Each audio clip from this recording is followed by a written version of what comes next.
लेकिन अल्लाह का कानून यह है, मौत आ गई तो 1 सेकंड पहले नहीं मर सकते, 1 सेकंड बाद में नहीं मर सकते। मुझे बहुत अच्छी तरीके से याद है 10 अक्टूबर 2020 की वो शाम, 10 अक्टूबर 2020 की वो रात जब मेरी माँ का इंतकाल हुआ था और मैं बनारस के अपने घर के बहुत करीब के हॉस्पिटल में माँ को लेके जा रहा था। हार्ट अटैक आया था, शुगर की पेशेंट थी वो, और बाइक पर बिठाकर पीछे मेरा छोटा भाई बैठा था। और हॉस्पिटल के कैंपस के अंदर जैसे ही हम दाखिल हुए थे, माँ का जिस्म बेजान होके बाइक से नीचे गिरा था। और जब हम लोगों ने सारे भाई वहां पहुंच चुके थे, और जब माँ को उठा करके हम लोग आईसीयू में लेके जा रहे थे, तो नेचुरल बात होती है, मरने के बाद इंसान की बॉडी का वजन बढ़ जाता है। वजन से अंदाजा लग गया कि अब रूह निकल चुकी है, अब मौत आ चुकी है। हमारे पास करने को बातें बहुत थी। हम लोग कह सकते थे 5 मिनट पहले लाए होते, डॉक्टर ने देखा होता, ये हुआ होता, वो हुआ होता। ये सब बहाने अपनी जगह, कुरान की ये आयत अपनी जगह, वलन युअख्खिरुल्लाहु नफ्सन इदा जाअ अजलुहा। मौत तो अपने वक्त पर आती है मेरे भाई। कुल्लु नफ्सिन ज़ाइक़तुल मौत, हर नफ्स को मरना है, हर जानदार को मौत का मजा चखना है। इस आयत में ये पहली बात बताई गई, मौत आनी है सब, मौत से छुटकारा नहीं। अगर मौत से किसी को छुटकारा होता तो शायद अल्लाह अपने नबियों को बचा लेता। अल्लाह के बंदों में सबसे ऊंचा मकाम अल्लाह के नबियों का है, मगर अल्लाह के नबियों को भी मौत आई। हजरत सुलेमान अलैहिस्सलातु वस्सलाम अल्लाह के ऐसे रसूल थे, ऐसे नबी थे कि अल्लाह ताला ने उनको बहुत सारी सुपर नेचुरल ताकतें दी थी। जिन्नात उनके कब्जे में थे, बड़े बड़े जिन्नात इतनी बड़ी बड़ी देगों में खाना पकाते थे, पूरा गांव खा सकता था। बड़ी बड़ी बिल्डिंग बनाते थे जिन्नात, किसी मजदूर की जरूरत नहीं, जिन्नात खड़े होकर के मजदूर इमारतें बना देते थे। हवा उनके कंट्रोल में थी, वो सुबह से शाम तक का सफर पल भर में तय कर लेते थे। इतनी बड़ी ताकत हजरत सुलेमान अलैहिस्सलाम को मिली थी। लेकिन क्या सुलेमान अलैहिस्सलाम को मौत नहीं आई? मौत आई। कैसे मौत आई? सुलेमान अलैहिस्सलाम के हुक्म से जिन्नात बैतुल मुकद्दस की तामीर कर रहे थे, बैतुल मुकद्दस की बिल्डिंग बना रहे थे, उसका स्ट्रक्चर खड़ा कर रहे थे। सुलेमान अलैहिस्सलाम उनको डायरेक्शन दे रहे थे, समझा रहे थे, उनको निर्देश दे रहे थे। सुलेमान अलैहिस्सलाम अपने असा के ऊपर, अपनी लाठी के ऊपर खड़े होकर के उनको बता रहे थे। और उसी हालत में सुलेमान अलैहिस्सलाम को मौत आ गई। अपनी लाठी पर टेक लगा के खड़े हैं, मौत आ गई। अब मौत आ गई और जिन्नात को पता भी नहीं चला कि हमारे बॉस का इंतकाल हो गया, हमारे मालिक का इंतकाल हो गया, जिसके हुक्म पर हम ये काम कर रहे थे उसका इंतकाल हो गया। जिन्नात अपने काम में लगे हुए हैं और सुलेमान अलैहिस्सलाम की डेड बॉडी उनके इंतकाल के बाद उनका जो शरीर है उसी लाठी के सहारे खड़ा हुआ है। कुरान कहता है फलम्मा क़ज़ैना अलैहिल मौता, जब हमने सुलेमान की मौत का फैसला कर दिया, मा दल्लहुम अला मौतिही इल्ला दाब्बतुल अर्दि ताकुलु मिन साता, सुलेमान की लकड़ी को, सुलेमान की लाठी को एक कीड़े ने खा लिया और जब लाठी खत्म हो गई तो उनकी डेड बॉडी जमीन पर आ गई।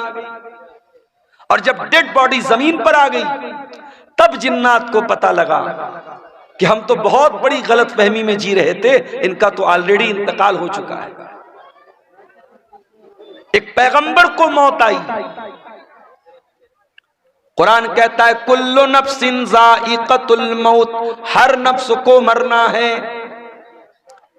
अमीर से अमीर को भी मरना है, गरीब को भी मरना है। यही कारी अब्दुल बासित साहब साउथ इंडिया में अपने इदारे के चंदे के लिए जाते हैं। इफ्तार का टाइम है, इफ्तार का सामान लेने के लिए जाते हैं और ट्रेन के दरवाजे पर सीढ़ी चढ़ते हुए अचानक उनका पैर फिसलता है, गिरते हैं और वही हादसा उनकी मौत का सबब बन जाता है। मेरे प्यारे भाइयों, हम नहीं जानते मौत कब आएगी, इसलिए कि 5 चीजों की जानकारी सिर्फ अल्लाह ताला को है। सूरह लुकमान की आखिरी आयत है, इन्नल्लाह इंदहु इल्मुस्साअह, अल्लाह ही को पता है कि कयामत कब आएगी। कयामत का एग्जैक्ट इल्म सिर्फ अल्लाह ताला को मालूम है। कयामत की निशानियां बताई गई, मगर कयामत एग्जैक्ट कब आएगी, तारीख क्या होगी, दिन कौन सा होगा, यह हमें नहीं मालूम। इन्नल्लाह इंदहु इल्मुस्साअह, कयामत का एग्जैक्ट इल्म अल्लाह ताला के पास है। व युनज़्ज़िलुल गईस, बारिश कब होगी, कितनी होगी, कहां होगी, अल्लाह को मालूम है। अभी कटिहार के 2-3 प्रोग्राम कैंसिल हो गए, मौसम खराब हो गया, बारिश हो गई। आपके इसी इलाके में सैलाब की वजह से बहुत सारे प्रोग्राम कैंसिल हो जाते हैं। मौसम कब चेंज हो जाए, कब तूफान आ जाए, कब सैलाब आ जाए, हम नहीं जानते। वयअलमु मा फिल अरहाम, और रहमे मादर में क्या है, मां के पेट में क्या है, सिर्फ अल्लाह को मालूम है। आप कहेंगे नहीं मौलवी साहब, आज के जमाने में अल्ट्रासाउंड करा लो, मालूम हो जाता है लड़का है लड़की है, पता चल जाता है। हालांकि सरकार की तरफ से प्रतिबंध है, गवर्नमेंट की तरफ से मना है, मगर पता लगाने वाले तब भी लगा लेते हैं। और कहीं यह पता चल गया कि मां के पेट में लड़की है और ऑलरेडी 2-3 लड़कियां हैं, तो लड़की को मां के पेट में खत्म भी करा देते हैं लोग, जिसको इंग्लिश में बोलते अबॉर्शन, गर्भपात करा देते हैं, मां के पेट में ही बच्ची को मार देते हैं। और हम कहते साहब हम लोग बड़े पढ़े लिखे लोग हैं, बड़े सिविल्ड लोग हैं, बड़े तहजीब याफ्ता लोग हैं। अरे हमसे अच्छे तो 1400 साल पहले के अरब के वो जाहिली दौर में, दौर जाहिलियत के वो बद्दू थे, वो देहाती थे, वो जाहिल लोग थे जो अपने बच्चियों को मारते थे मगर पैदा होने के बाद मारते थे। बच्चियों को कत्ल करने की परंपरा, बेटियों को मारने का रिवाज 1400 साल पहले भी था। एक ऐसी सोसाइटी में जहां लड़की पैदा होने के बाद बाप बेचारा परेशान हो जाता था, क्या करूं। अगर बेटी के बारे में समाज को पता चलेगा कि मेरे घर में बेटी पैदा हुई है, समाज मुझे ताना मारेगा, तू क्यों बेटी को पाल रहा है। ऐसे भी कबीले थे, बहू लाएंगे, बीवी लाएंगे, मगर बेटी पैदा होगी उनके कबीले में बेटी को मार देते थे। बेटी का बाप बनना यह ऐब था। अल्लाह ने कुरान में उनका जिक्र किया, फरमाया वइज़ा बुश्शिरा अहदुहुम बिल उन्सा ज़ल्ल वजहुहु मुस्वद्दन व हुवा कज़ीम। बेटी के बाप को पता चलता था मेरे घर में बेटी पैदा हुई है, बाप का चेहरा काला पड़ जाता था। यतवारा मिनल कौम मिन सूइ मा बुश्शिरा बिही, वो अपनी कौम से अपना चेहरा छुपाया करता था। वो बेचारा सोच में पड़ जाता था, अयुमसिकुहु अला हुनिन अम यदुस्सुहु फित्तुराब, कि क्या करूं, अगर बेटी को पालता हूं तो समाज में अपमानित होना पड़ेगा, जलील होना पड़ेगा, और दूसरा रास्ता यह है अपनी बेटी को ले जाके जमीन में गाड़ दूं, दफन कर दूं। वो तो मिट्टी में जाकर के अपनी बेटी को दफन कर देते थे, मगर बेटी का जन्म होने के बाद ऐसा करते थे। आज का पढ़ा लिखा इंसान, आज का तरक्की याफ्ता इंसान, आज का सोसाइटी वाला इंसान क्या करता है? माँ के पेट में अल्ट्रासाउंड के जरिए पता लगा लेता है बेटी है, और डॉक्टर से कह करके एबॉर्शन करवा लेता है। कभी मौका मिले ना तो यूट्यूब पर जाकर के देख लेना कि एबॉर्शन कैसे होता है। अरे अरब के वो जाहिल लोग बेटी को जमीन में गाड़ते थे, बेटी एक बार तड़पती थी, एक बार रोती थी, उसके बाद जब उसकी जान खत्म हो जाती थी बेटी रोना बंद कर देती थी। मगर यहां उस बच्ची को जो बेचारी अभी दुनिया में नहीं आई है, मां के पेट में 1 महीने का गर्भ है, 2 महीने का गर्भ है, 3 महीने की प्रेगनेंसी है, इसने ले जाके डॉक्टर से कहा एबॉर्शन कर दो। डॉक्टर ने एबॉर्शन किया और वीडियो के अंदर ये दिखाया जाता है कि मां के पेट में जब एबॉर्शन होता है उस बच्चे को टुकड़े टुकड़े करके मारा जाता है। उस बच्चे को, उस मासूम बच्ची को जो अभी मां के पेट में अभी पूरी तरीके से तैयार भी नहीं हुई है, अभी वो तैयार होने के प्रोसेस में है, उसको एबॉर्शन के जरिए टुकड़े टुकड़े करके उसकी बॉडी के, उसके शरीर के टुकड़े टुकड़े करके मार दिया जाता है। वाह रे इंसान, कितना बड़ा जालिम है। तो कल भी बेटी का कातिल था, तो आज भी बेटी का कातिल है। आज भी बेटियों को लोग कत्ल कर लेते हैं। और क्यों कत्ल करते हैं? हमारी और आपकी वजह से। ये समाज, ये सोसाइटी जो अपने आप को बड़ी दीनदार कहती है, जो साल में जलसे कराती है, जो प्रोग्राम कराती है, जिसके चेहरे पर लंबी दाढ़ी है, जिसके माथे पर सज्जे का निशान है, इसी समाज में जहेज चलता है, इसी समाज में बारात चलती है, इसी समाज में गरीब की बेटी की शादी करने के लिए गरीब बेटी का बाप लोन लेता है, जमीन बेचता है, जायदाद बेचता है, फिर अपनी गरीब लड़की की शादी करता है। उस गरीब इंसान जिसके पास 3-4 बेटियां हों, वो अपनी बेटियों को अपने सीने का बोझ समझता है। इसके जिम्मेदार कौन है? इसका जिम्मेदार पूरा समाज है, पूरा मुआशरा है। बेटी को बोझ बना के रखा है। बेटी बोझ नहीं है मेरे भाई, बेटी रहमत होती है। अगर बेटी बोझ होती, अल्लाह ने अपने नबी को 4 बेटियां न दी होती। अल्लाह ने अपने आखिरी नबी को, अपने सबसे महबूब नबी को अल्लाह ने 4 बेटियों का बाप बनाया। और माफ करना, मेरे नबी सिर्फ बेटियों के बाप नहीं थे, बेटियों की जान थे। मेरे नबी अपनी बेटियों की आंख में कभी आंसू नहीं देखते थे। मेरे नबी अपनी बेटियों से बहुत मोहब्बत करते थे।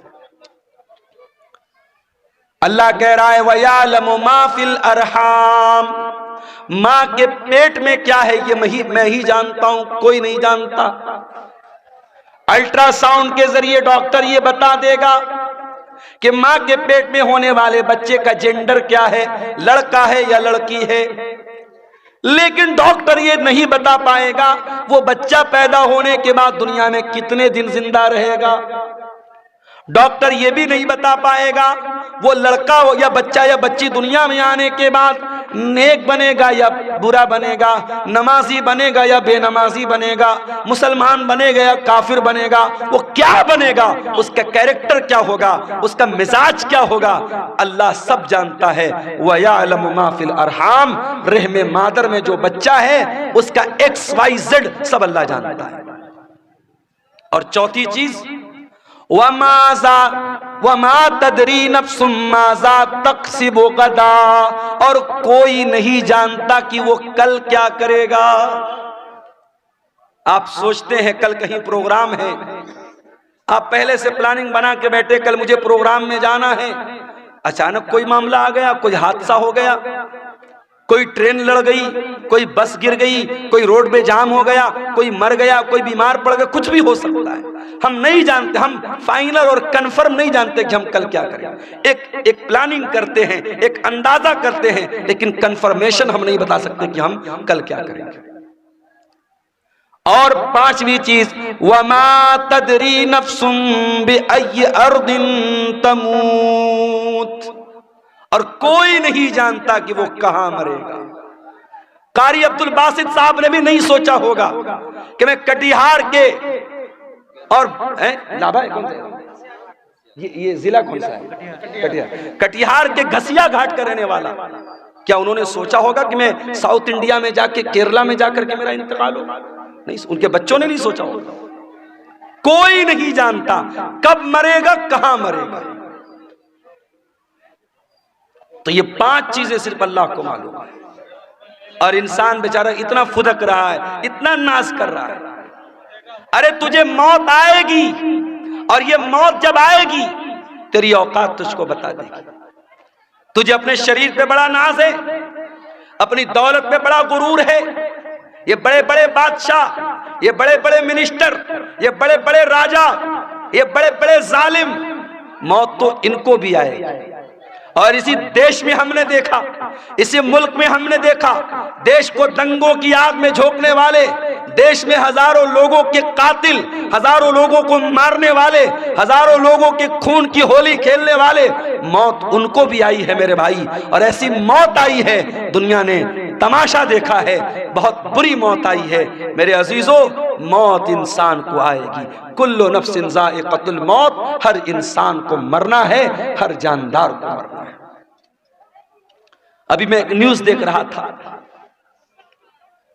अमेरिका में एक लेबोरेटरी बनाई जा रही है, एक प्रयोगशाला, और वहां इंसान की बॉडी को रखा जा रहा है। और एक बॉडी को रखने पर कई करोड़ रुपए खर्च आ रहे हैं। और इंसान बॉडी को रख करके क्या प्लानिंग कर रहा है, दोबारा इस मुर्दा को हम जिंदा कैसे करें, इस पर वहां रिसर्च हो रही है। बहुत सारे लोग पैसा खर्च करके अपनी बॉडी को उसमें प्रिजर्व करवा रहे हैं, और इस पर रिसर्च चल रही कि कैसे मुर्दा इंसान को जिंदा किया जाए। क्या ये पॉसिबल है? कुरान कहता है ये पॉसिबल नहीं है। कुरान करीम उठाओ, सूरह वाक़िया के अंदर अल्लाह फरमाता है, फलौला इदा बलगतिल हुल्क़ूम व अंतुम हीनइज़िन तंज़ुरून।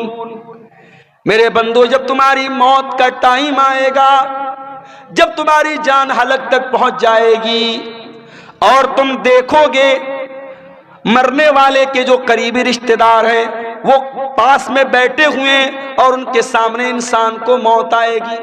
कभी आपने किसी को मरते हुए देखा है? इत्तेफाक से मेरे नाना का जब इंतकाल हुआ तो मैं वहां पे था। जैसे ही इंसान का इंतकाल होता है, इंसान की आंखें ऊपर उड़ जाती है, क्योंकि रूह जो होती है ना, जब फरिश्ता लेके जाता है तो इंसान की आंखें फटी की फटी रह जाती है, और अगर मुंह खुला है तो मुंह खुला का खुला रह जाता है। मरने वाले को तुम देख रहे हो कि वो मर रहा है। वनहनु अक़रबु इलैहि मिनकुम वलाकिन ला तुबसिरून। मां का इंतकाल हो रहा है, बच्चे बगल में बैठे हैं, बाप का इंतकाल हो रहा है, बेटे बगल में बैठे हैं। बेटों को ये लग रहा है कि बाप से सबसे ज्यादा करीब हम हैं, बेटी को ये लग रहा है माँ से सबसे ज्यादा करीब हम हैं।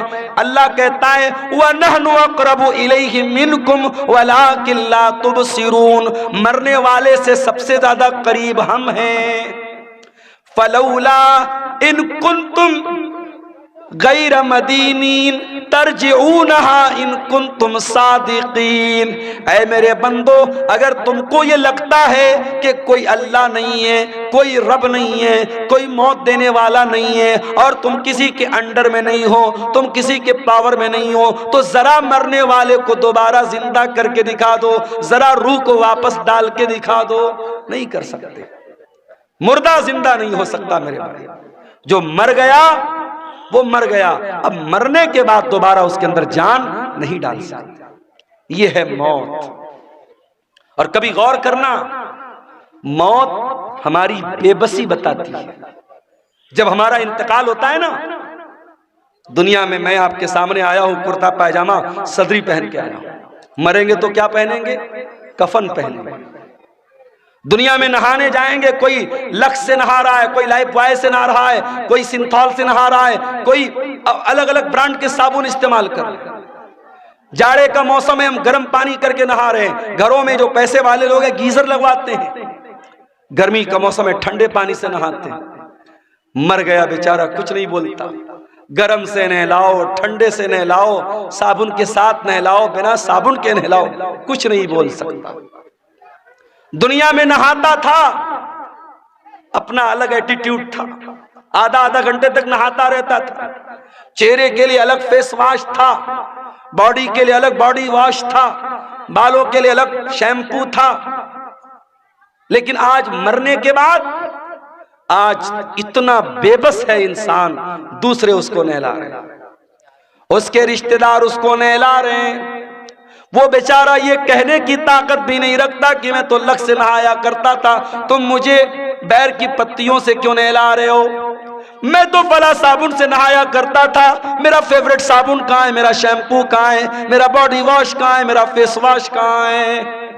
वो बेचारा ये कहने की ताकत भी नहीं रखता कि मैं तो दुनिया में पानी हमेशा गर्म करके नहाया करता था, तुम मुझे ठंडे पानी से क्यों नहला रहे हो?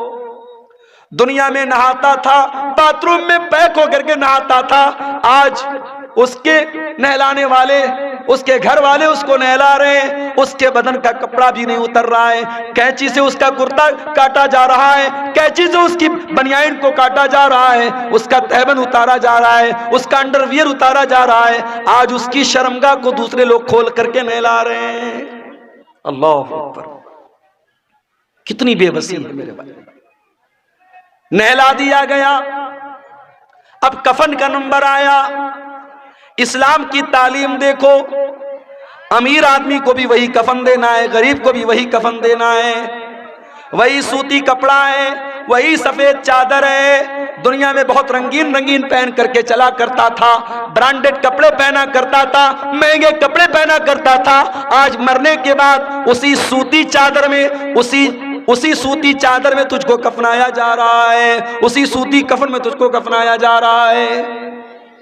कफना दिया गया, अब उसके बाद कब्रिस्तान लेके जाना है। अगर कब्रिस्तान करीब में है, जनाजे की चारपाई पे लाश को रखा गया, चारपाई को 4 लोगों ने कंधे पर उठाया, लेके कब्रिस्तान पहुंचे। इतना बेबस है इंसान, मरने के बाद हिल नहीं सकता। उसकी बॉडी को 4 लोग मिल करके जनाजे पर उठा करके लेके कब्रिस्तान जा रहे हैं। कब्रिस्तान लेके जाया गया, वहां पहले से कब्र को खोद करके रेडी किया गया है। जनाजे को कब्र में उतारा गया, मिट्टी डाली गई, कब्र तैयार हो गई। घर वालों ने खड़े होकर के मगफरत की दुआ कर दी, आसानी की दुआ कर दी। फिर उसके बाद मिट्टी हाथ से अपने मिट्टी झाड़ करके घर वाले वापस चले गए। ऐ इंसान, तू कितना गाफिल है, तू क्या क्या हरकतें करता है। इस कब्र में न तेरा बाप तेरे साथ आया, न तेरे बच्चे तेरे साथ आए, न तेरी बीवी तेरे साथ आई, न तेरा माल तेरे साथ आया, न जमीन तेरे साथ आई, न जायदाद तेरे साथ आई। कुल्लु नफ्सिन ज़ाइक़तुल मौत, हर नफ्स को मौत का मजा चखना है। अल्लाह अपने नबी से कुरान में कहता है, वमा जअलना लिबशरिन मिन क़ब्लिकल खुल्द अफ़इन मित्त फ़हुमुल खालिदून। ऐ नबी, आपसे पहले जितने इंसान आए उनको भी मौत आई और आपको भी मौत आने वाली है, आपको भी मरना है। इन्नका मय्यितुन व इन्नहुम मय्यितून, ऐ नबी आप भी मरने वाले हैं और ये सब मरने वाले, सबको मौत आने वाली है। हमारे नबी को मौत आई कि नहीं आई? आइए जरा सा नबी की वफात का नक्शा आपके सामने खींचते हैं। नबी का इंतकाल कब हुआ? रबीउल अव्वल के महीने। उम्र कितनी थी? 63 बरस। महीना कौन सा? रबीउल अव्वल। तारीख कौन सी? 12 तारीख। दिन कौन सा? सोमवार का दिन। थोड़ा और पीछे चलो, रबीउल अव्वल के पहले जब रमजान का महीना आया, प्यारे नबी की आदत थी रमजान में हर साल हजरत जिब्रील अलैहिस्सलाम आपके पास आते थे और आपको कुरान का दौर कराते थे, कुरान पढ़ाते थे और आप उनको कुरान सुनाते थे। आखिरी बार जब आपकी जिंदगी का आखिरी रमजान था, अल्लाह के प्यारे नबी ने जिब्रील को 2 मरतबा कुरान सुनाया। अल्लाह के नबी ने हजरत जिब्रील को 2 मरतबा कुरान सुनाया। ये इस बात की अलामत थी कि अब आखिरी रमजान है, अब इसके बाद कोई रमजान आने वाला नहीं है। कुछ दिनों के बाद जब हज का मौसम आया, अल्लाह के प्यारे नबी ने अपने सहाबा से कहा, मैं हज के सफर पे जा रहा हूं, जिसको मेरे साथ हज करना है वो चल सकता है। सहाबा इकराम अपने नबी के साथ हज के सफर पे निकले। 1 लाख से ज्यादा सहाबा हज के इस सफर में अपने नबी के साथ हैं। और उस हज के दौरान अल्लाह के प्यारे नबी बार बार अपने सहाबा से कह रहे हैं, खुजू अन्नी मनासिककुम, खुजू अन्नी मनासिककुम। ओ लोगों, मुझसे हज का तरीका सीख लो, मुझसे हज के अरकान सीख लो। हो सकता है कि आइंदा साल तुम अपने नबी को ना पाओ, हो सकता है आइंदा साल मेरा इंतकाल हो जाए, हो सकता है आइंदा साल मैं जिंदा ना रहूं। आपने हज किया है और हज के 2.5 महीने के बाद आपका इंतकाल होगा। जिलहिज्जा, मुहर्रम, सफर, रबीउल अव्वल। जिलहिज्जा में आपने हज किया है, रबीउल अव्वल में आपका इंतकाल हुआ है। इंतकाल से पहले आपने हजरत मुआज इब्न जबल रज़ी अल्लाह तआला अन्हु को यमन भेजा था। इस्लाम का दाई बनाकर, इस्लाम का मुबल्लिग बनाकर आपने यमन भेजा था। आज हमारा नौजवान दिवाली का त्योहार आता है, बड़े शौक से मिठाई खाता है। मैं इस मसले को नहीं छेड़ रहा हूं कि दिवाली की मिठाई खाना जायज है या ना जायज है, उस मसले को छोड़ दो। लेकिन आज हालात क्या है? आज बिहार के बहुत सारे मुसलमान दिवाली का त्योहार मना रहे हैं। उनके घरों पर भी दिए जल रहे हैं, मुसलमानों के घरों से भी पटाखों की आवाज आ रही है। वज़ा में तुम हो नसारा तो तमत्तुन में हुनूद, ये मुसलमान है जिन्हें देख के शर्माए यहूद। तेरा गैर मुस्लिम भाई शिर्क कर रहा है, अल्लाह को छोड़कर अपने देवी देवता की इबादत कर रहा है। तेरा फर्ज क्या था? तेरा कर्तव्य क्या था? तेरी ड्यूटी क्या थी कि तू तौहीद समझाता, तू शिर्क से मना करता, तू बताता ये महापाप है, ये गुनाह है, अल्लाह ही हमारा पालनहार है, अल्लाह ही हमारा माबूद है। अपने गैर मुस्लिम भाई को तू इस्लाम की दावत देता, इस्लाम की तबलीग करता, मगर तू तो शौक से बैठ के मिठाई खा रहा है। तू तो उसके त्योहार में, उसके शिरकिया काम में सेलिब्रेट कर रहा है। शिर्क को कभी सेलिब्रेट नहीं किया जाएगा मेरे भाई, शिर्क को हमेशा निग्लेक्ट किया जाएगा, शिर्क को हमेशा रिजेक्ट किया जाएगा, शिर्क की हमेशा तरदीद की जाएगी, शिर्क को कभी सेलिब्रेट नहीं किया जाएगा। यह मसला याद रखना। अल्लाह के नबी ने मुआज इब्न जबल को यमन इस्लाम का दाई बना के भेजा। हजरत मुआज इब्न जबल ऊंटनी के ऊपर सवार हैं और ऊंटनी की नकेल अल्लाह के रसूल के हाथों में है। अल्लाह के नबी हजरत मुआज इब्न जबल को नसीहत कर रहे हैं, समझा रहे हैं, बुझा रहे हैं, उनको बातें बता रहे हैं। बातें बताते हुए आपने कहा, ऐ मुआज, हो सकता है कि आइंदा साल जब तुम मदीना में आओ तो तुम्हारा गुजर तुम्हारे नबी की कब्र के पास। ऐ मुआज, हो सकता है कि आइंदा साल जब तुम आओ तो अपने रसूल को न पाओ और रसूल की जगह तुम्हें रसूल की कब्र नजर आए और रसूल की कब्र के पास से तुम्हारा गुजर। हदीस के अल्फाज हैं, इतना सुनना था कि मुआज इब्न जबल रोने लगे, आंखों से आंसू जारी हो गए। ऐ अल्लाह के नबी, क्या वो दिन भी देखना पड़ेगा? आपकी जुदाई को सहना पड़ेगा, आप भी हमको दागे मुफारकत दे के चले जाएंगे, आप भी हमें छोड़ के चले जाएंगे। ये मंजर याद करके हजरत मुआज इब्न जबल रोने लगे।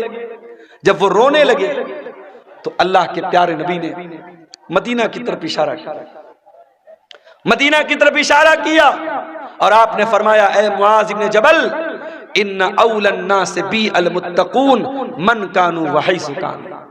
ऐ मुआज, कान खोल करके सुन लो, अगर मुझसे मोहब्बत करते हो और कयामत के दिन मेरे साथ रहना चाहते हो, मुत्तकी बन जाना, परहेजगार बन जाना, अल्लाह से डरने वाले बन जाना। जो मुत्तकी होंगे, जो परहेजगार होंगे, वो हमेशा मेरे साथ रहेंगे। ये बशारत आपने सुनाई। मेरे भाइयों, नबी को एहसास तो हो गया था कि आपका इंतकाल होने वाला है। उसके बाद जब आप मक्का फतह हो गया था, मक्का फतह होने के बाद जब कुरान की आयत उतरी, इज़ा जा नसरुल्लाहि वल फतहु व रअयतन नास यदखुलून फी दीनिल्लाहि अफवाजा फसब्बिह बिहम्दि रब्बिका वस्तगफिरहु इन्नहु कान तव्वाबा। जब कुरान की ये छोटी सूरत नाजिल हुई तो नबी समझ गए कि अब जब अल्लाह का दीन मुकम्मल हो रहा है, अल्लाह का मिशन पूरा हो रहा है, इसका मतलब कि अब मेरी मौत का टाइम करीब आ रहा है। उन्हीं दिनों में अल्लाह के नबी बीमार पड़ गए। एक अंसारी साहबी के जनाजे में आप गए। ये सफर की आखिरी तारीखों में से कोई तारीख थी, गालिबन सफर की 27 तारीख थी। आप जनाजे में से वापस आने लगे, आपके सर में बहुत तेज दर्द होने लगा। आप घर आए, आपने हजरत आयशा से कहा, आयशा मेरे सर में बहुत तेज दर्द हो रहा है। हजरत आयशा ने आपके सर पर पट्टी रख दी। आपको बहुत तेज बुखार आया और बुखार इतना तेज था कि पट्टी के ऊपर से भी बुखार की गर्मी महसूस हो रही थी। ये बुध का दिन था, ये बुध का दिन था और सफर की आखिरी तारीखों में से कोई तारीख थी। यही से अल्लाह के नबी की बीमारी का आगाज हुआ। अल्लाह के प्यारे नबी को खैबर के मौके पर एक यहूदी औरत ने गोश्त में जहर मिला करके खिलाया था। उस गोश्त का असर 4 साल के बाद जाहिर हो रहा था। आप हजरत आयशा से कहते थे, अय आयशा, वो गोश्त जो मैंने खैबर में खाया था उसके अंदर जो जहर मिला था, उस जहर का असर मैं अपनी अतड़ियों के अंदर पाता हूं, अपने मैदे के अंदर पाता हूं। उस जहर का असर आपने अपनी बॉडी पर महसूस किया। उसी बीमारी के अय्याम में एक दिन अल्लाह के प्यारे नबी खुतबा देते हैं।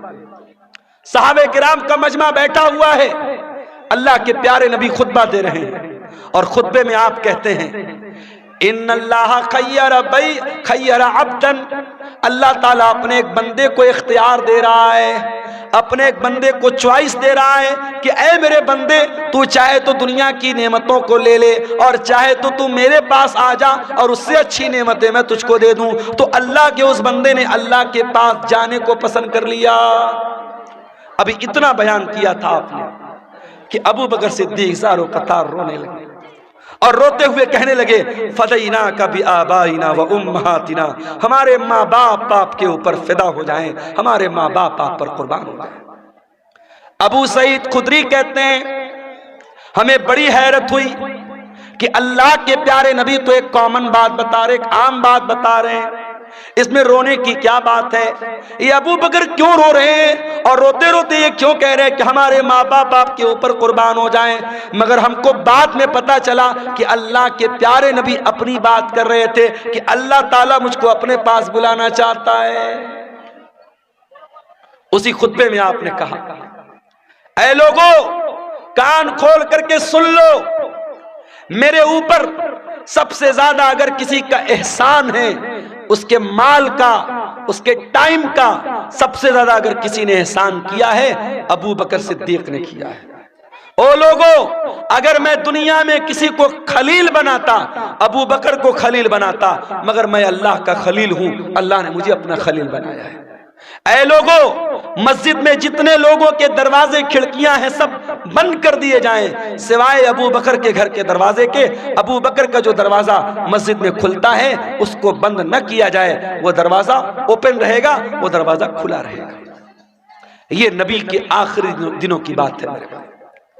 सोमवार के दिन आपका इंतकाल हुआ, बुध का दिन आया। बुध के दिन आपने साहबा से कहा कि 7 अलग अलग कुएं का पानी लाया जाए। 7 अलग अलग कुएं का पानी लाया गया। अल्लाह के प्यारे नबी ने गुस्ल फरमाया।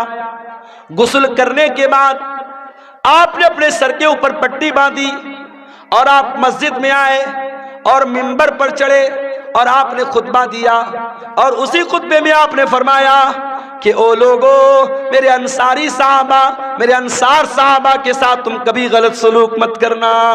इन्नहुम करशी व ऐबती, ये मेरे बड़े खास लोग हैं, इन्होंने बड़ी कुर्बानियां दी हैं। अगर कभी तुम अमीर बन जाना, मुसलमानों के जिम्मेदार बन जाना, तो अंसार साहबे किराम के साथ अच्छा सलूक करना। वो अगर भलाई करें, उनकी भलाई को कबूल कर लेना। अगर उनसे गलती हो जाए तो दरगुजर कर देना, माफ कर देना।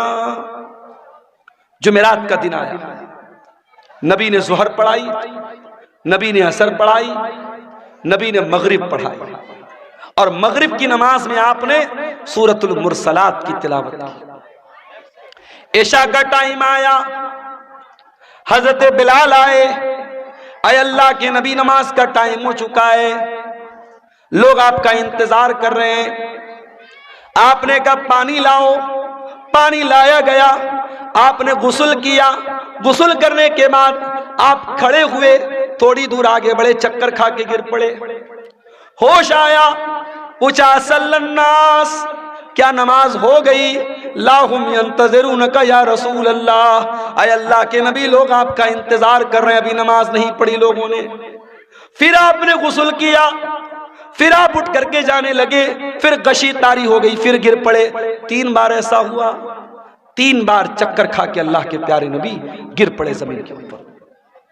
जब 3 बार ऐसा हो गया और आप समझ गए कि अब मेरी तबीयत मस्जिद में जाने लायक नहीं है, तो आपने कहा कि जाओ अबू बकर से कहो वो लोगों को नमाज पढ़ाए। लोग हजरत अबू बकर के पास आए, चलिए आप नमाज पढ़ाइए, अल्लाह के नबी का ऑर्डर है। अबू बकर बड़े नरम दिल आदमी थे, बड़े रहम दिल आदमी थे। उन्होंने हजरत उमर से कहा कि ऐ उमर, आप जा करके नमाज पढ़ा दीजिए। हजरत उमर ने कहा नहीं, अल्लाह के नबी ने आपको परमिशन दी, आप चल करके नमाज पढ़ाइए। 17 टाइम की नमाजें नबी की जिंदगी में, नबी की आखिरी अय्याम में अबू बकर सिद्दीक ने पढ़ाई। जुमेरात के दिन की इशा की नमाज, जुमा की 5 टाइम की नमाज, शनिचर को 5 टाइम की नमाज, इतवार को 5 टाइम की नमाज, और सोमवार की फजर की नमाज। ये टोटल 17 नमाजें हजरत अबू बकर सिद्दीक ने अल्लाह के प्यारे नबी की जिंदगी में आखिरी दिनों में पढ़ाई।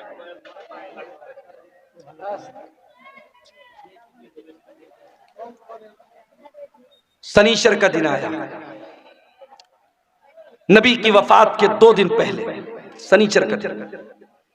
नबी बहुत बेचैन है, इतने बेचैन है, कभी चादर ओढ़ लेते हैं, कभी चादर फेंक देते हैं। बेचैनी आपके ऊपर तारी है। उस बेचैनी के आलम में नबी ने फरमाया, लानतुल्लाहि अलल यहूदी वन नसारा, अल्लाह की लानत हो यहूदियों के ऊपर और ईसाइयों के ऊपर, अल्लाह की लानत हो यहूद और नसारा के ऊपर। इत्तखज़ू क़ुबूर अंबियाइहिम मसाजिद, उन्होंने अपने नबियों की कब्रों को मस्जिद बना लिया, अपने नबियों की कब्रों पर जाकर के सजदा करने लगे। ओ लोगों, तुम मेरी कब्र पर ऐसा कुछ मत करना। नबी अपने आखिरी टाइम में कब्र परस्ती से मना कर रहे हैं। जिस नबी ने अपनी वफात से 2 दिन पहले अपनी उम्मत को शिर्क से रोका है और कब्र परस्ती से रोका है, आज सीमांचल को छोड़ दीजिए। सीमांचल अल्हम्दुलिल्लाह इस बुराई से बहुत हद तक पाक है। आप बिहार के और इलाकों में चले जाइए, आप झारखंड के इलाकों में चले जाइए, आप बारसोई चले जाइए, आप कलकत्ता चले जाइए, आप बिहार के सहरसाम में चले जाइए। ऐसे ऐसे इलाके हैं मेरे भाई, जहां हर मोहल्ले में कोई मजार है, कोई कब्र है, जहां सजदे हो रहे हैं, जहां मुरादें मांगी जा रही हैं, जहां बिगड़ी बनने का दावा किया जा रहा है। नबी ने अपनी उम्मत को बुत परस्ती से मना किया था।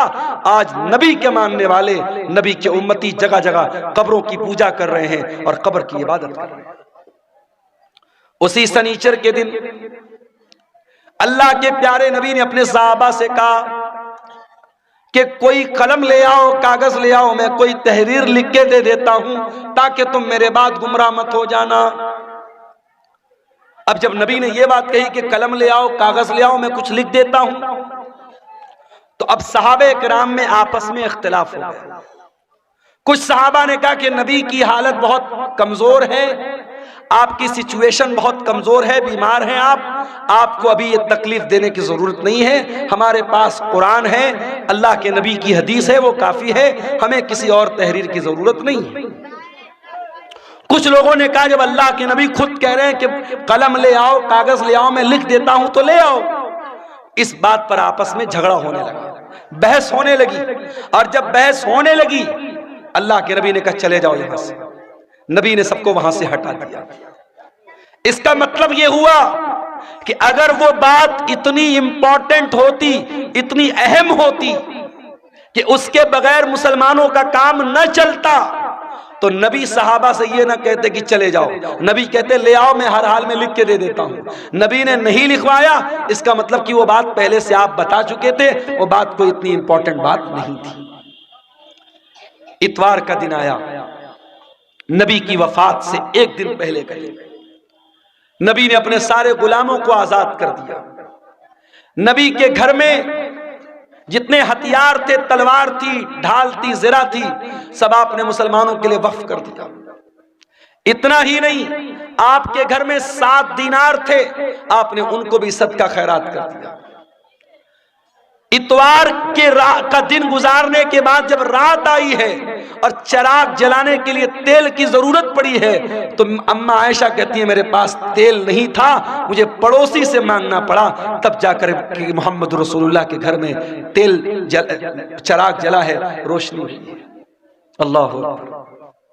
मेरी प्यारी माँ और बहनों, आज आपका चप्पल आपकी पसंद का ना आए, आपका कपड़ा आपकी पसंद का ना आए, आपकी पसंद की ज्वेलरी आपका शौहर ना लाए, तो मियाँ बीवी में झगड़ा हो जाता है। बीवी कह देती है अरे जाइए, आपके साथ तो शादी करके मैं फंस गई, शादी करके फंस गई आपके साथ, आप तो कभी मेरी पसंद का सामान नहीं लाते हैं। आज शौहर अपना दिल और कलेजा निकाल के रख दे, तब भी बीवी खुश नहीं होने वाली। वो एक लतीफा है ना कि एक मौली साहब थे, बहुत अच्छी तकरीर करते थे, बहुत पब्लिक उनकी बड़ी इज्जत करती थी, बड़ा लोग एहतराम करते थे, और घर में जो उनकी घरवाली थी वो उनकी इज्जत ही नहीं करती थी, उनको मानती नहीं थी। तो एक दिन उनकी घरवाली ने कहा अरे सुनते हो, रात मैंने ख्वाब देखा एक बुजुर्ग हवा में उड़ रहे हैं, एक बुजुर्ग को देखा मैंने कि हवा में उड़ रहे हैं। मैं तो देख के बड़ी अचंभित हो गई, हैरान हो गई। तो मौली साहब ने कहा कि अरे पागल, वो बुजुर्ग मैं था जिसको तुमने हवा में उड़ते हुए देखा था।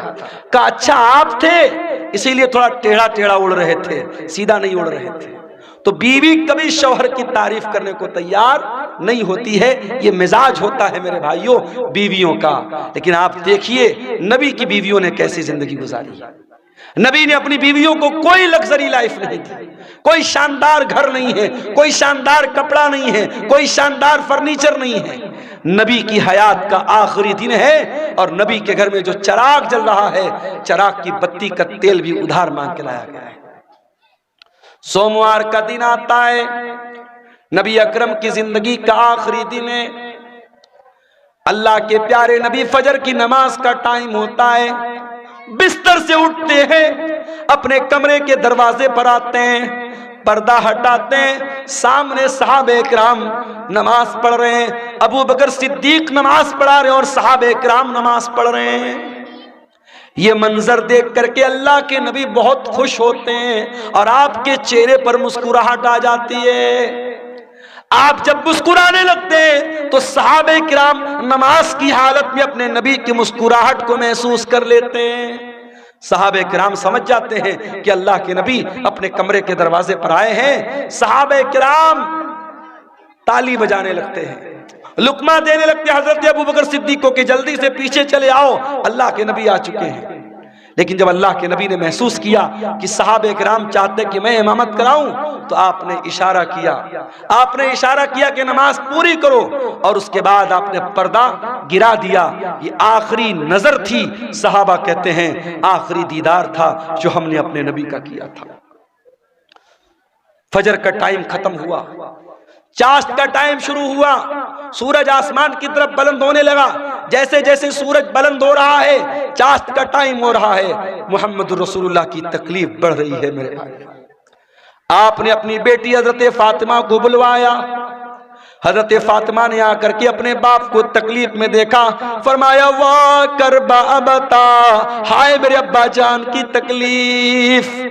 आपने फरमाया लईसा अला अबी की करबुन बादल यौम, ऐ मेरी बेटी फातिमा, आज के बाद तेरे बाप के ऊपर कोई तकलीफ आने वाली नहीं है, आज तेरे बाप की जिंदगी का आखिरी दिन है। एहसास हो गया था कि आज आखिरी दिन है।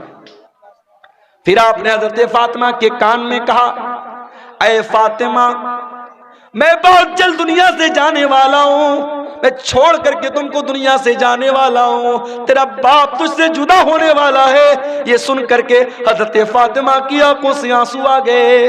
फिर आपने उनके कान में फरमाया, ऐ फातिमा, मेरे अहले बैत में, मेरे घर वालों में सबसे पहले तुम मुझसे मिलोगी, तुम्हारा इंतकाल सबसे पहले होगा, और ऐ फातिमा, तुम तमाम जन्नती औरतों की सरदार बनोगी। जब हजरत फातिमा ने यह सुना, उनके चेहरे पर मुस्कुराहट आ गई। आपने हसन और हुसैन को बुलाया, उनकी पेशानी को चूमा और लोगों से कहा कि मेरे ये नवासे हैं, इनका ख्याल करना, इनके हुकूक का ख्याल करना, इनके साथ कोई जुल्म न होने पाए। फिर आपने अपनी बीवियों को बुलवाया, तमाम बीवियां इकट्ठा हो गईं। आपने उनको वाज़ो नसीहत की, उनको समझाया, उनको अच्छी अच्छी बातें बताई। उसके बाद आपने ये भी फरमाया, दो चीजों की आपने वसीयत की। उस बेचैनी के आलम में जब आपकी जबान से अल्फाज भी सही तरीके से नहीं निकल लेते, आपने फरमाया अस्सलात अस्सलात व मा मलकत ईमानुकुम, ओ लोगो, नमाज की पाबंदी करते रहना, नमाज का ख्याल करते रहना, और अपने गुलामों का, अपने नौकरों का, अपने मातहतों का ख्याल करना। नमाज की पाबंदी करना और अपने अंडर में काम करने वाले अपने नौकरों, अपने खादिमों का खास ख्याल रखना। हजरत अब्दुर्रहमान इब्न अबू बकर मिसवाक लेकर के आए, नबी की नजर मिसवाक पर पड़ गई। आपने हजरत आयशा को इशारा किया कि मैं भी मिसवाक करना चाहता हूं। हजरत आयशा ने अपने भाई से मिसवाक ली और मिसवाक को अपने दांतों से नरम किया और वो मिसवाक अल्लाह के नबी को दे दी। अल्लाह के प्यारे नबी ने अपनी वफात से कुछ देर पहले मिसवाक किया। उलमा कहते हैं अगर किसी को अंदाजा हो जाए कि मेरा इंतकाल होने वाला है, मेरी मौत होने वाली है, आखिरी टाइम में मिसवाक करना भी अल्लाह के नबी की सुन्नत है। उसके बाद आपने वहीं पर एक प्याले में पानी रखा हुआ था। आपको अपने ऊपर मौत की सख्तियां महसूस हुई। क्या बात है, क्यों उठ रहे हैं आप? हैं? बारिश हो रही है? खुसूसी चंदा के लिए मेरे भाइयों, इलाका इतना पिछड़ा हुआ है। मुझे याद है जब कारी साहब ने मुझको बुलाया था और मैं जहां ठहरा हुआ था, रात भर मच्छरों ने मेरा जीना हराम कर दिया था, कीड़ों ने, मच्छरों ने। मुझे घसिया घाट का इलाका कभी भूलता नहीं है।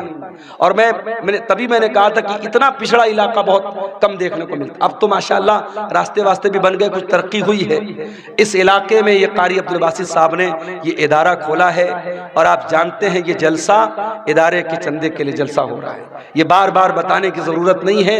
मैं बंगाली उलमा की तरह चंदा करने वाला मुकर्रिर नहीं हूं, लेकिन मैं आपसे गुजारिश करता हूं, ये जलसे वालों की मेहनत पर पानी मत फेरिए। बारिश हो रही है, हल्की फुल्की बारिश हो रही है, अगर हो भी रही थोड़ा बहुत भीग भी गए तो मसला नहीं है, लेकिन आप इस इदारे के ऊपर पैसों की बारिश जरूर करके जाइएगा। और जो भी चंदा 100, 200, 1000, लाख, 2 लाख जो भी आप दे के जा सकते हैं, इदारे का ताउन करके जाइएगा। खुसूसी तौर पर ये मेरी आपसे गुजारिश है, इदारा आपके ताउन का मोहताज है। इलाका आप देख रहे हैं, इदारे की जरूरत आप देख रहे हैं। मैं रसूल की वफात का वाकया बयान कर रहा हूं, थोड़ी देर और आपके सब्र का इम्तिहान लेता हूं, फिर मैं आपसे इजाजत दे लूंगा। अल्लाह के नबी का आखिरी टाइम है मेरे भाई, और मौत की शिद्दत आप महसूस कर रहे हैं। आपने मौत की उस शिद्दत में अपने चेहरे पर पानी डाला और आपने कहा अल्लाहुम्मा इन्नी अला सकरातिल मौत, आय अल्लाह मेरी मदद कर, मौत की सख्तियों पर मेरी मदद कर। हजरत आयशा कहती हैं कि नबी के ऊपर जब मैंने मौत की सख्ती को देख लिया, उस वक्त तक मैं मौत की सख्ती को बुरा समझती थी, मगर जब अपने नबी के ऊपर मैंने मौत की सख्ती को देखा तो मैं समझ गई कि मौत की सख्ती बरहक है और मौत की सख्ती किसी के ऊपर भी आ सकती है। फिर आपने आसमान की तरफ हाथ उठाया, आपने फरमाया मार रफीक़िल आला, ऐ अल्लाह मुझे सबसे बेहतरीन लोगों की सोबत अता फरमा, मअल्लज़ीना अनअमता अलैहिम मिनन नबिय्यीन वस्सिद्दीक़ीन वश्शुहदाई वस्सालिहीन। ऐ अल्लाह अपने नबियों के साथ मुझे उठाना, अपने सिद्दीक़ीन के साथ मुझे उठाना, अपने नेक बंदों के साथ उठाना। इतना कहने के क्या कीड़े मकोड़े भी जो है ना, अपने नबियों के साथ है अल्लाह ताला मुझको उठाना। और यही पढ़ते हुए अल्लाह के नबी ने अपने हाथ उठाए और आपके हाथ जमीन पर गिर गए और आपकी रूह आपके बदन से निकल गई और अल्लाह के आखिरी नबी भी अल्लाह को प्यारे हो गए। इन्ना लिल्लाहि व इन्ना इलैहि राजिऊन। ये मंजर था अल्लाह के नबी की वफात का। और जब आपकी वफात हो गई, सहाबे किराम पर जो बीती थी मेरे भाइयों, वो बयान के बाहर थी। हजरत फातिमा ने कहा या अबता मन जन्नतुल फिरदौसी मावा, या अबता इला जिब्रील नना। ऐ मेरे अब्बा जान, हम आपकी मौत की खबर जिब्रील अमीन को दे रहे हैं। ऐ अब्बा जान, आपका ठिकाना जन्नतुल फिरदौस है। या बता अजाब रब्बन दा, ऐ अब्बा जान आपने अपने रब की दावत को कबूल कर लिया, अपने रब के पास चले गए। ये नबी की वफात का मंजर था मेरे भाई। नबी के इंतकाल के बाद आपकी जनाजे की नमाज भी हुई, मगर किसी एक इमाम की इक्तदा में नहीं हुई। लोग आते गए, पढ़ते चले गए। पहले मर्दों ने पढ़ी, फिर औरतों ने पढ़ी, फिर बच्चों ने पढ़ी। एक एक करके, दो दो करके, तीन तीन करके लोग आते थे, पढ़ते थे, चले जाते थे। किसी इमाम के पीछे आपकी जनाजे की नमाज नहीं हुई। और जब नबी को दफनाया गया तो हजरत फातिमा ने कहा था हजरत अनस से, अताबत अनफुसुकुम अन तहसु अला रसूलिल्लाहि सल्लल्लाहु अलैहि वसल्लम तुराब। ऐ अनस, तुम्हारे दिल ने गवारा कैसे किया कि तुमने नबी के ऊपर मिट्टी डाली थी। नबी के ऊपर मिट्टी डालना और नबी को मिट्टी में उतारना, कब्र में उतारना, कैसे तुमने गवारा कर लिया। मगर मेरे भाइयों, ये अल्लाह का कानून था, ये अल्लाह का दस्तूर था, ये अल्लाह का हुक्म था और सहाबे किराम ने इस पर अमल किया और प्यारे नबी को भी कब्र में उतारा गया और आपको भी कब्र में दफनाया गया। तो मौत तो सबको आनी है मेरे भाई। कुल्लु नफ्सिन ज़ाइक़तुल मौत, सूरह आले इमरान की आयत नंबर 185 में पहली बात अल्लाह ने यही बयान की। उसके बाद फरमाया व इन्नमा तुवफ़्फ़ौना उजूरकुम यौमल क़ियामह। और ऐ मेरे बंदो, मरने के बाद जब तुम अल्लाह के पास जाओगे तो क़यामत के दिन तुम्हारे अमल का पूरा पूरा बदला तुम्हें दिया जाएगा। दुनिया में जो अच्छा अमल किया, जो बुरा अमल किया, जो नेकी किया, जो गुनाह किया, सबका बदला अल्लाह ताला क़यामत के दिन तुमको देगा। दुनिया में नेकी का फल मिल भी सकता है, नहीं भी मिल सकता है। गुनाह की सजा मिल भी सकती है, नहीं भी मिल सकती है। मगर नेकी और गुनाह की असल जो उसकी जजा है, जो सजा है, वो आखिरत में मिलेगी। दुनिया दारुल अमल है, आखिरत दारुल जजा है। यहाँ अमल करोगे, यहाँ बदला मिल भी सकता है, नहीं भी मिल सकता है, लेकिन वहां बदला मिलेगा। व इन्नमा तुवफ़्फ़ौना उजूरकुम यौमल क़ियामह, तुम्हारे अमल का पूरा पूरा बदला तुमको क़यामत के दिन दिया जाएगा। ये दूसरी बात अल्लाह ने बयान की। और तीसरी बात, फमन ज़ुज़िया अनिन नारि व उदखिलल जन्नह, जिसको क़यामत के दिन अल्लाह ताला जहन्नम की आग से बचा लेगा और जन्नत में दाखिल कर लेगा, वही कामयाब होने वाला है।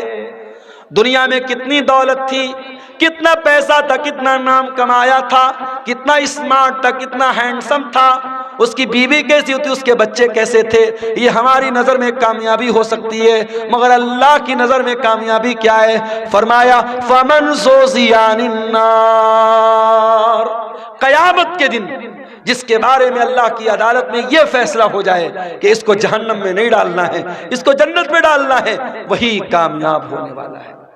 मेरे भाई, दुनिया में कोई IAS का एग्जाम पास कर ले, कोई आईपीएस का एग्जाम पास कर ले, कोई पुलिस की भर्ती का एग्जाम पास कर ले, कोई टीचिंग के एग्जाम में पास हो जाए, अखबार में नाम आता है, घर वाले मिठाई बांटते हैं, मेरे बेटे ने नीट पास कर लिया, मेरा बेटा आईएएस के एग्जाम में पास हो गया, मेरी बेटी ने मेडिकल का एग्जाम पास कर लिया। जरा सोचो कितनी खुशी का लम्हा होगा जब कयामत के दिन अल्लाह की अदालत में यह फैसला होगा, मेरा ये बंदा पास हो गया, ये मेरा बंदा पास हो गया, इसको जन्नत में लेके जाओ। और उस इंसान के लिए कितना अफसोस का मकाम होगा जिसके बारे में यह फैसला होगा कि उसके बारे में अल्लाह कहेगा इसको जहन्नम में लेके जाओ।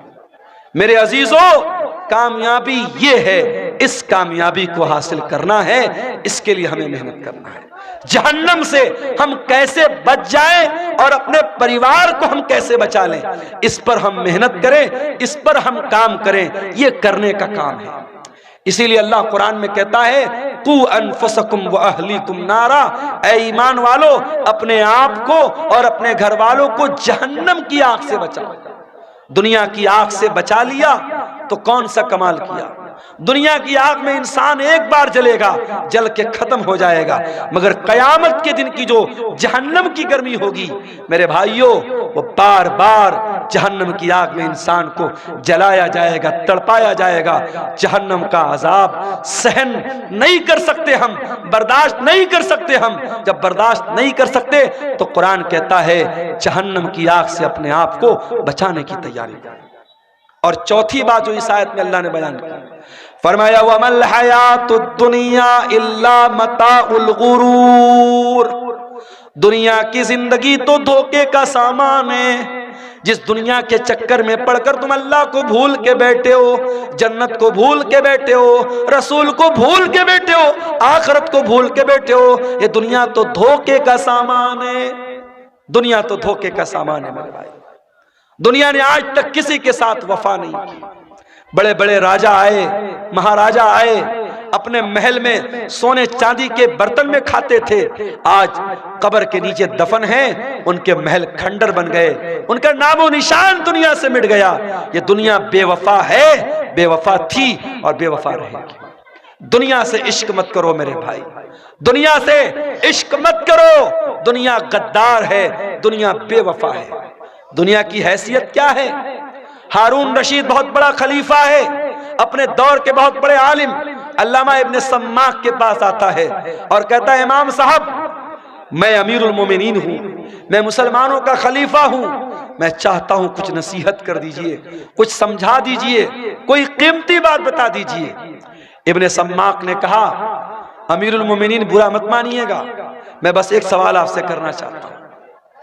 मान लीजिए आप किसी सहरा में जा रहे हैं, सारा सामान आपका खत्म, खाने पीने की सारी चीजें खत्म, और आपको बहुत जोर की प्यास लगी है, और प्यास इतनी जोर की लगी है कि अगर पानी नहीं मिला तो आप मर जाएंगे। एक आदमी आता है और एक प्याला पानी आपको कहता है कि एक प्याला पानी मैं दूंगा, शर्त यह है कि आप अपनी आधी बादशाहत मुझको दे दे।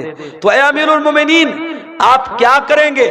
उसको बादशाहत दे देंगे और पानी लेकर के जान बचाएंगे या बादशाहत बचाएंगे? हारून रशीद ने कहा मैं बादशाहत दे दूंगा, आधी बादशाहत दे दूंगा और पानी ले लूंगा।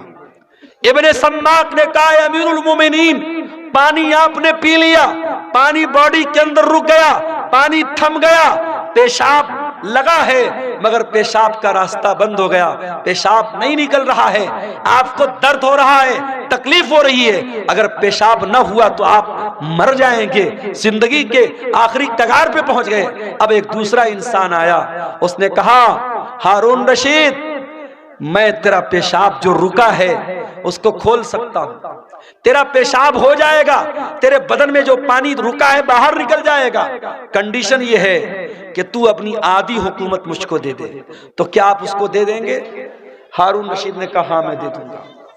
हारून रशीद ने कहा हाँ मैं दे दूंगा। इब्ने सम्माक ने कहा अमीरुल मोमिनीन बस यही पैगाम है, इस बादशाहत पे गुरूर मत कीजिएगा, इस सल्तनत पर धोखा मत खाइएगा। इस सल्तनत की औकात एक प्याला पानी और पेशाब के चंद कतरे है, इससे ज्यादा इस हुकूमत की हैसियत नहीं है, इस बादशाहत की हैसियत नहीं है। मेरे अजीजों, आज बहुत सारे लोग हमारे बीच में हैं, कल नहीं होंगे। आज अपने पैसे पर आपको गुरूर है तो कान खोल के सुन लो, आपसे ज्यादा पैसा कारून के पास था। अगर आप गांव के प्रधान हैं, आप इलाके के मिनिस्टर हैं, अपने इलाके की बड़ी हस्ती हैं और आपको बड़ा नाज है कि साहब मेरा बड़ा नाम है, मेरी बड़ी शान और शौकत है, आपसे ज्यादा शान और शौकत फिरौन की थी। आपसे बड़ी बादशाहत नमरूद के पास थी, न नमरूद की बादशाहत उसके काम आई, न फिरौन की सल्तनत उसके काम आई, न कारून की दौलत उसके काम आई, न कौम आद की ताकत उसके काम आई, न कौम समूद का पावर उसके काम आया। मेरे प्यारे साथियों, अगर काम आने वाली कोई चीज है, अल्लाह का दीन काम आएगा, आपके नेक अमल आपके काम आएंगे, ईमान आपके काम आएगा, आपका अकीदा आपके काम आएगा। मेरे अजीजों, सूरह आले इमरान की आयत में 4 सबक हमें मिले। पहला सबक, मरना है, कुल्लु नफ्सिन ज़ाइक़तुल मौत, हर नफ्स को मौत का मजा चखना है। ये मदरसे वाले चंदे के लिए आपसे अपील कर रहे हैं, और आप इतने भी गरीब नहीं हैं 150 आप न दे सके, मगर आज नहीं दे रहे हैं, और जब मर जाएंगे तो बेटा क्या करेगा? जिंदगी में कभी बाप की तरफ से सदका नहीं किया, कभी बाप ने खुद सदका नहीं किया, मर गया तो बेटा क्या कर रहा है? बाप की तरफ से मदरसा बनवा रहा है, बाप की तरफ से ट्यूबवेल लगवा रहा है, माँ की तरफ से मस्जिद में कुरान दे रहा है। अरे जिंदगी में माँ बाप की कदर करो और जिंदगी में सदका खैरात किया करो। अल्लाह के नबी से पूछा गया, सबसे अफजल सदका कौन सा है, सबसे बेहतरीन सदका कौन सा है? आपने फरमाया, अंत सद्दका व अंत सहीहुन शहीहुन तक्शल फक्रा व तअमलुल गिना। सबसे बेहतरीन सदका ये है, तंदुरुस्ती की हालत है, माल की मोहब्बत है, पैसा बहुत है, माल की मोहब्बत है, तंदुरुस्ती है, और डर है कि पैसा खत्म ना हो जाए और पैसा आने की उम्मीद है। ऐसी सिचुएशन में जो सदका किया जाए वो सबसे बेहतरीन सदका है। मेरे अजीजों, सदका खैरात करने के लिए, नेकी के काम में हिस्सा लेने के लिए मौत का इंतजार मत करो। मौत आएगी और पल भर में आपका फैसला कर देगी, मौत आपका काम तमाम कर देगी। इसलिए मेरे अजीजों, कुरान क्या कह रहा है? या अय्युहल्लज़ीना आमनू ला तुल्हिकुम अमवालुकुम वला औलादुकुम अन ज़िक्रिल्लाह। ऐ ईमान वालो, तुम्हारा माल और तुम्हारी औलाद तुमको अल्लाह के जिक्र से गाफिल न कर दे। माल के चक्कर में कहीं अल्लाह को भूल न जाना, औलाद के चक्कर में कहीं अल्लाह को भूल न जाना। वमन यफ़अल ज़ालिका फ़उलाइका हुमुल खासिरून। और जो ऐसा करेगा बहुत नुकसान उठाएगा। व अनफ़िक़ू मिम्मा रज़क़नाकुम मिन क़ब्लि अन यातिया अहदकुमुल मौत। और ऐ ईमान वालो, हमने जो रोजी दी है उसमें से खर्च करो इसके पहले कि मौत आ जाए। फ़यक़ूल रब्बि लौला अख़्ख़रतनी इला अजलिन क़रीबिन फ़अस्सद्दक़ व अकुन मिनस्सालिहीन। कहीं ऐसा न हो कि मौत के आने के बाद तुम कहो कि ऐ अल्लाह, 1 घंटे का टाइम और दे दे, 1 मिनट का टाइम और दे दे, मैं तेरी राह में सदका करना चाहता हूँ, मैं नेक बनना चाहता हूँ। वलन युअख़्ख़िरल्लाहु नफ्सन इज़ा जाअ अजलुहा। मगर तुझको अंधा किया रंग बू ने, कभी गौर से भी ये देखा है तूने, जो मामूर थे वो महल अब हैं सूने।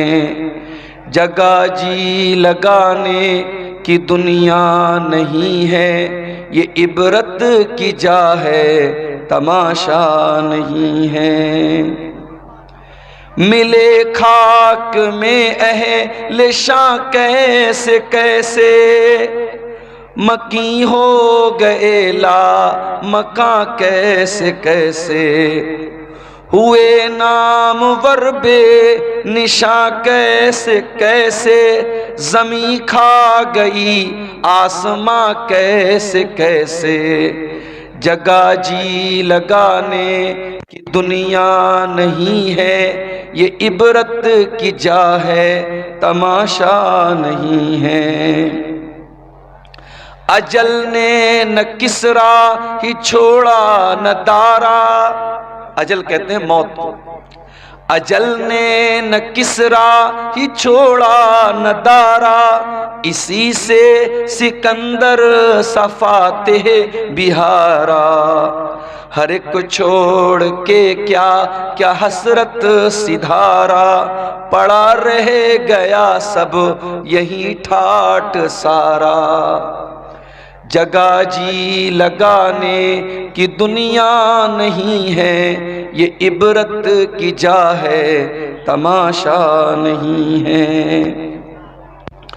तुझे पहले बचपन में बरसों खिलाया, जवानी ने फिर तुझको मजनू बनाया।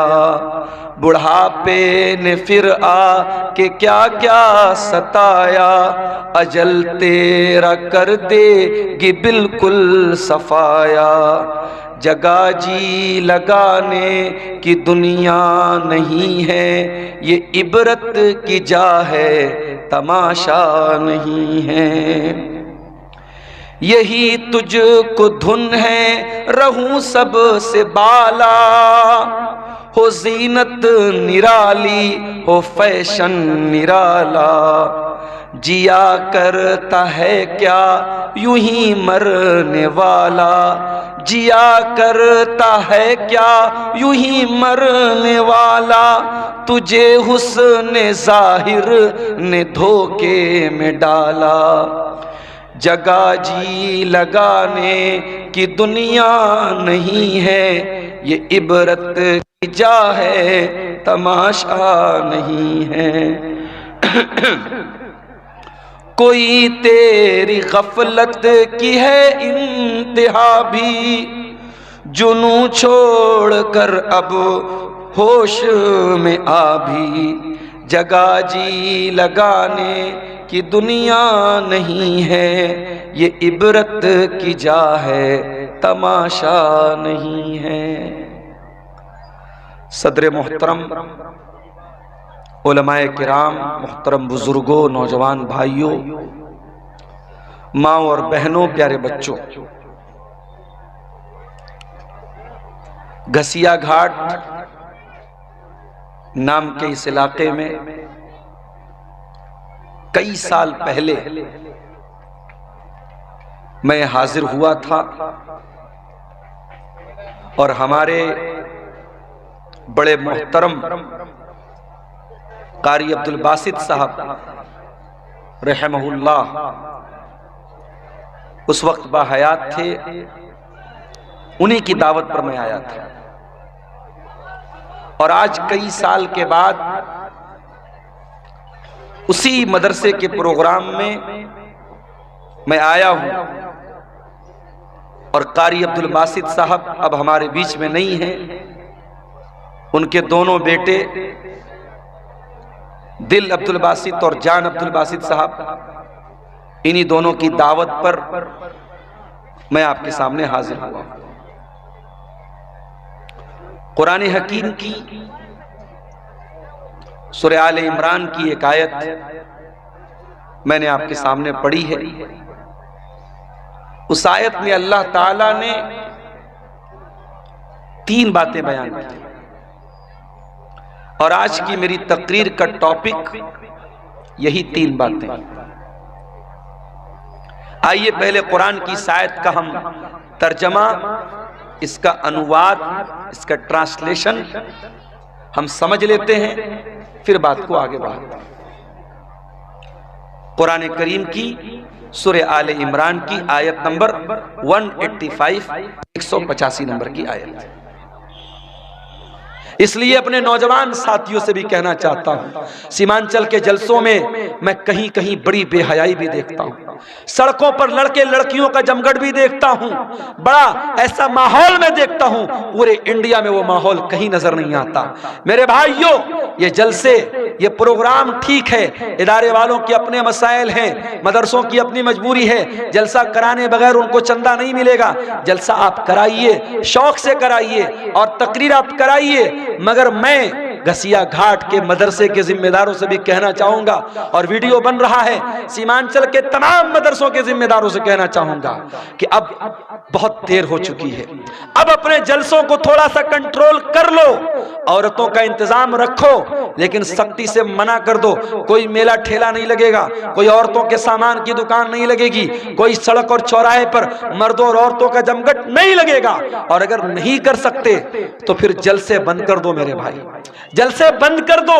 ये मेले के नाम पर अगर मर्दों औरतों का जमघट होता है तो उतना बड़ा गुनाह नहीं है, उतना बड़ा गुनाह नहीं है जितना बड़ा गुनाह बड़े बड़े बैनर लगा के, बड़े बड़े फाटक लगा के, बड़े बड़े उलमा की तकरीर करा के, और सड़कों पर मर्दों औरतों का जब हम जमघट देखते हैं, जवान जवान लड़कियां जा रही हैं और जवान लड़के उनको देखकर आवाजें कस रहे हैं, इशारेबाजी कर रहे हैं, नैन मटक्का हो रहा है, ये मंजर देखकर वल्लाह दिल को तकलीफ होती है। और मैं ये सोचता हूं 2009 से मैं सीमांचल में आ रहा हूं, 15 साल हो गए, हर साल आ रहा हूं, तकरीरें कर रहा हूं, लेकिन हालात जस के तस है, बल्कि और बुरे हो रहे हैं। हालात कब सुधरेंगे मेरे भाई?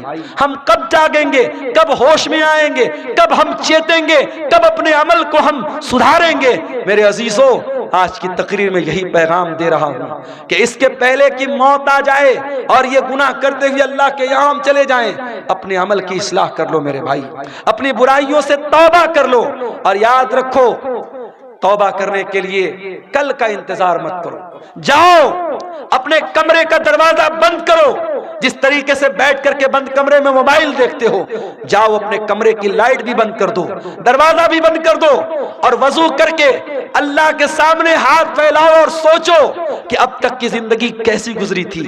अपने गुनाहों को याद करो, अपने खताओं को याद करो, और अगर अल्लाह की बारगाह में रोते हुए 2-4 कतरे आंसुओं के गिर गए, वल्लाह कह रहा हूं, इन आंसुओं की बड़ी कीमत है अल्लाह के यहाँ, इन आंसुओं की बड़ी कीमत है अल्लाह के यहाँ। अल्लाह के प्यारे नबी फरमाते हैं, अल्लाह को 2 चीजें बहुत ज्यादा पसंद हैं, मिन कतरतैन, 2 कतरे अल्लाह को बहुत पसंद हैं। कतरतु दुमूइ मिन खशियतिल्लाह, एक अल्लाह के खौफ से बहने वाला आंसू का कतरा, व कतरतु दमिन तुहराक़ु फी सबीलिल्लाह, और एक खून का कतरा जो अल्लाह की राह में बहता है।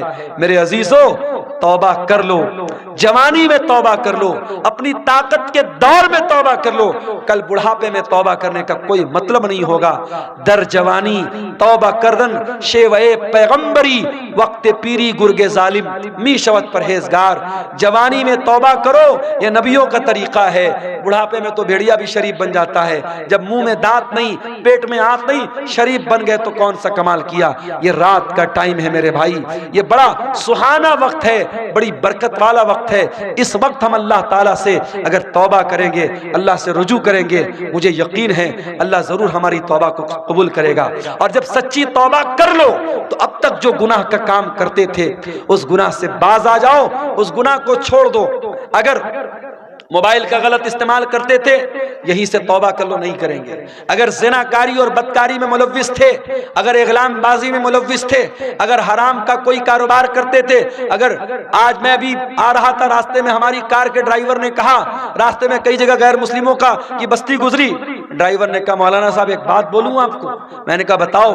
कहने लगा कि बिहार में और खास तौर से हमारे इस इलाके में आज के दिन हमारे बहुत सारे गैर मुस्लिम बहुत जुआ खेलते हैं, और उनका ये मानना है, गैर मुस्लिम भाइयों का ये मानना है कि दिवाली की रात जो जुआ खेलेगा और जीत जाएगा वो साल भर हमेशा जीतेगा, वो कभी हारेगा नहीं। ये मान्यता है उनकी। और एक दिन पहले भी धनतेरस का त्योहार था, आपने देखा होगा मार्केट में बड़ी भीड़ लगी थी, बड़ी भीड़ लगी थी।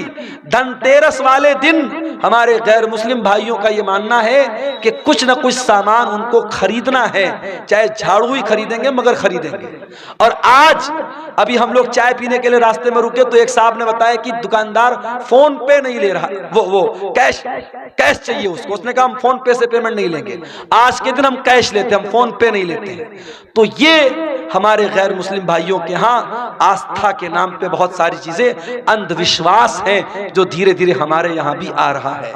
मेरे भाइयों, अंधविश्वास से बचो। और जुआ खेलना हमेशा हराम है। इस्लाम में गैर मुस्लिम भाइयों के एक त्यौहार पे खेल रहे हैं, मगर हमारे मजहब में किसी त्यौहार पे खेलना या किसी त्यौहार पे शराब पीना जायज नहीं है। शराब साल के 360 दिन हराम है, जुआ साल के 360 दिन हराम है।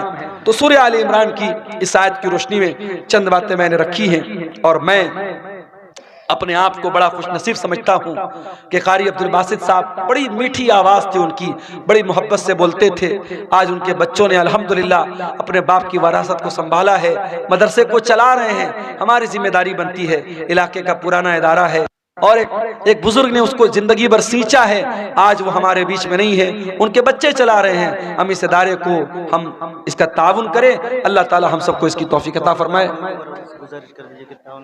हमारे यूट्यूबर भाई जो यहाँ आए हुए हैं, हर जगह ये भीड़ के छत